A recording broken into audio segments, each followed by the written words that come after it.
В сентябре в Уфе откроется мультицентр социальной и трудовой интеграции. Что это за новая организация? Поговорим сегодня об этом в программе «Интервью». Здравствуйте, я представляю гостя в студии. Это Юрий Мельников, первый заместитель министра труда, министра семьи, труда и социальной защиты населения. Юрий Михайлович, здравствуйте. Добрый день. Итак, вот появилась новость о том, что в сентябре в столице Башкортостана появится мультицентр социальной и трудовой интеграции. Вот что это за центр? Это очень важный центр. По сути, центр комплексного сопровождения инвалидов, людей с ограниченными возможностями здоровья. И, наверное, самой главной целью – это обеспечением трудоустройства инвалидов, то есть заключением соответствующего трудового договора у работодателя. Данный мультицентр очень хорошо укладывается в тематику этого года, года заботы о людях с ограниченными возможностями здоровья. И специфика вот этого центра, отличием его от других образовательных учреждений, то, что вся его работа вот этого центра будет строиться от работодателя. То есть первоначально мы находим работодателя, у которого есть вакансии, который заинтересован в трудоустройстве инвалидов. После этого мы будем находить инвалидов, обучать их, и в дальнейшем уже по итогам обучения будем трудоустраивать и сопровождать данного инвалида для того, чтобы он адаптировался на рабочем месте у работодателя. Ну, в принципе, вы рассказали о том, что это за мультицентр. Но вот что заставило создать его? Почему? На самом деле есть ряд причин, но по меньшей мере я назову три. Первая, она, наверное, и самое главное, это, скажем так, высокая доля инвалидов в Республике Башкортостан и одновременно их низкая занятость. Я приведу ряд цифр.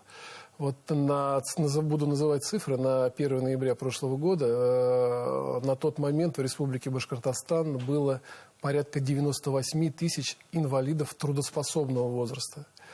Из них было занято где-то чуть более 24%. Это 23 700 человек. При этом, если мы сравниваем себя, как такой же показатель выглядит в ПФО на уровне России, то буквально на 1–1,5% мы отстаем. И это реальный резерв, вот это посредством реализации данного проекта в виде мультицентра для того, чтобы повысить занятость инвалидов. Вторая причина, но она взаимосвязана, наверное, с первой, это та ситуация, которая сложилась на рынке труда. Это неудовлетворенный спрос со стороны работодателя. То есть, или другими словами, это кадровый дефицит. И для его погашения, помимо тех категорий, на которые мы сейчас особенно обращаем внимание, это подростки, это пенсионеры, это, безусловно, вахтовики, которые работают вне Республики Башкортостан и задачи которых вернуть, в том числе и инвалиды трудоспособного возраста, которые при соответствующем обучении, при соответствующей организации работы уже на рабочем месте у работодателя могут также выполнять соответствующие функциональные обязанности и решать те задачи, которые поставлены у работодателя. И третья причина, наверное, то, что уже назрело время, пора, когда нужно создать какое-то специализированное учреждение, в рамках которого мы будем обучать инвалидов и трудоустраивать. Еще одна особенность вот этого центра. Первое, я говорил, что мы будем исходить от работодателя. А вторая особенность, здесь мы больше будем акцентировать на инвалидах с выраженными нарушениями состояния здоровья, в том числе с ментальными нарушениями, которых, как правило, в обычной жизни работодатели не заключают соглашения. Как раз вот на них мы будем делать большой акцент, и основная задача – обучить их и, безусловно, социализировать, то есть включить их в обычную стандартную жизнь. Юрий Михайлович, вот мы очень Но согласитесь, что на наш век было немало организаций, которые создавались для трудоустройства или для помощи инвалидам. Вот мультицентр.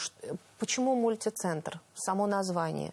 Почему назван именем мультицентр и чем она отличается, эта модель, от других, от предыдущих? Ну, здесь действительно сама суть работы, не только по тем причинам, которые я называл, сама модель работы, она вот как раз предполагает комплексный мультиподход. И в работе мультицентра мы выделяем 3 направления, 3 блока. Это первое – профессиональное образование. Второе – это сопровождаемое трудоустройство. И третий блок – сопровождаемое проживание. В рамках первого блока профессиональное обучение мы планируем обучать инвалидов по адаптированным образовательным программам. Мы подобрали 10 профессий. Я сейчас назову не все, но это кухонный рабочий, это швея, это цветовод, это уборщик производственных помещений, упаковщик, оператор ИВМ, оператор колл-центра. Ну, как видно, как правило, это профессии не высококвалифицированные, рабочие. Почему именно эти профессии? Мы в этой части исходили, опять же, из ситуации на рынке труда и в рамках тех потребностей, которые заявляют работодатели. И вот на сегодняшний момент в банке вакансий порядка 48 тысяч вакансий, которые заявлены работодателем Республики Башкортостан. И вот среди низкоквалифицированных профессий, которые мы отобрали, очень высокий спрос на эти. Например, на уборщика производственных помещений более 900 вакансий на сегодня. На кухонного рабочего там порядка 800 вакансий. То есть спрос, но, к сожалению, выбор среди соискателей работы на настоящий момент нет. Поэтому именно эти профессии. Это первый блок образовательной программы. Второй блок – это сопровождаемое трудоустройство. То есть у нас задача не просто обучить, дать справку, пожать друг другу руки в последний день, и сказать «до свидания». То есть, если у вас будет какая-то история положительного успеха, вы закончите, то вы нам, пожалуйста, сообщите. То есть, наша задача очень активно взаимодействовать с работодателем. Планируется, что представители работодателя будут включены в штатное расписание в качестве внешних заместителей и будут выполнять функции мастеров производственного обучения. То есть мы их принимаем на работу в мультицентр, и в рамках обучения они будут преподавать теорию, это как первая часть. Ну и фактически это дуальное образование. Вторая часть, уже практика, будет проходить непосредственно уже у работодателя. То есть уже во время учебы инвалид будет адаптироваться и понимать, где он будет работать, какие к нему требования и какие критерии будут предъявляться. Ну и третий блок – сопровождаем проживание. Наша задача не только обучить и трудоустроить, но с учетом мультиподхода мы ставим для себя задачу привить навыки самостоятельного проживания, адаптации к бытовым условиям. И в рамках сопровождаемого проживания мы видим такую трехэтапную схему. На первом этапе мы планируем заключить договор с РОО «Содействие». Это общественная организация, которую возглавляет Сахапова Людмила Ивановна. И в рамках данной организации на грантовые средства были открыты учебно-тренировочные квартиры. И в свободное время от учебы в рамках этих квартир будут прививаться навыки для проживания, какие-то решения каких-либо бытовых вопросов. На втором этапе, если это будет позволять и будут соответствующие навыки, возможность аренды жилого фонда в городе Уфе, то есть если здесь проживает, если это будет проживать в каком-то другом районе, то в том районе, откуда, собственно, инвалид приехал, опять же, сопровождаем проживание. Ну и третий этап, если есть собственное жилье, или, например, ребенок-сирота, за это время он получил жилье, то есть уже самостоятельное проживание. То есть мультиподход. Вот эти вот 3 подхода будут формировать такую комплексную модель, направленную на социализацию инвалидов. Кто может стать участником этой программы, этого проекта? Бенефициарами вообще вот данного проекта у нас являются и работодатели, и инвалиды. Для работодателей, в принципе, могут любых форм собственности. Пожалуйста, если есть желание, уже сейчас могут заявляться в Министерство семьи и труда, в Центре занятости о желании участвовать в данном проекте. Сейчас мы прорабатываем с отдельными работодателями вот эту вот подобную модель. И я сейчас пока не буду называть, когда уже будет полное понимание, мы, безусловно, это озвучим. И сейчас мы прорабатываем эту модель, то есть на возможность именно вот в качестве мастеров производственного обучения, в части возможного трудоустройства на предприятии. Потому что, еще раз, это определенный вызов и для работодателя. Здесь будут именно инвалиды с выраженными нарушениями, которые будут выполнять, скажем так, какие-то определенные простые операции, но тем не менее они будут закрывать какой-то пул вопросов, которые возникают у данного работодателя. Например, упаковщик. То есть какая-то простая операция по сбору того или иного конверта, либо пакета, который в дальнейшем можно будет использоваться.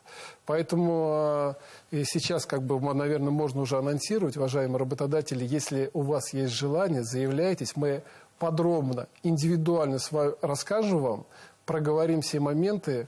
Я думаю, что это один из механизмов решения кадровых вопросов. Не для всех подойдет, но тем не менее, и это и есть возможность.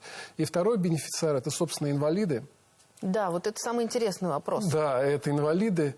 Вы знаете, если вот описать, скажем так, вот как мы говорим, как выглядит безработный, в данном случае, как выглядит инвалид. То есть это, как правило, инвалид, наверное, все-таки не 3-й, а все-таки 1-й, 2-й группы. Это инвалиды-колясочники, это инвалиды с ментальными нарушениями, которые тяжело пройти обучение, и они не могут пройти обучение по стандартным образовательным профессиональным программам, то есть в системе СПО. И, как правило, находятся дома. То есть они, в какой-то мере, в кавычках, в настоящий момент не социализированы. И как раз вот этот проект, это возможность, я сейчас обращаюсь не только к инвалидам, но и к мамам, к родителям данных инвалидов. То есть, пожалуйста, обращайтесь в министерство, обращайтесь в центры занятости.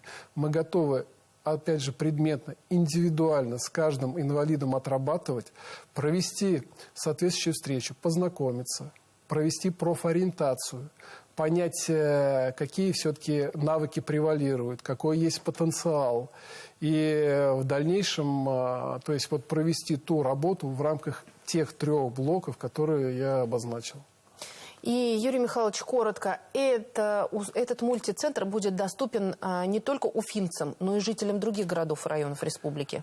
Но на первоначальном этапе мы, конечно, оставим это для Уфы. Здесь все зависит от 3-го блока, сопровождаемого проживания. Если мы решим этот вопрос с содействия, с возможностью аренды жилого фонда и компенсации, то он будет доступен для всех. Но как задание, вот как конечная цель, он должен быть сквозным для всех муниципалитетов. Инвалид из любого муниципалитета мог бы приехать, пройти обучение, вернуться к себе на родину и там уже продолжать уже трудовую деятельность. Юрий Михайлович, спасибо огромное, что нашли время, пришли к нам в студию, рассказали, что это за новый проект «Мультицентр», и мы надеемся, что мы увидим его реализацию и первые результаты. Спасибо огромное. Вам спасибо. Напомню, это была программа «Интервью». Спасибо, что были с нами.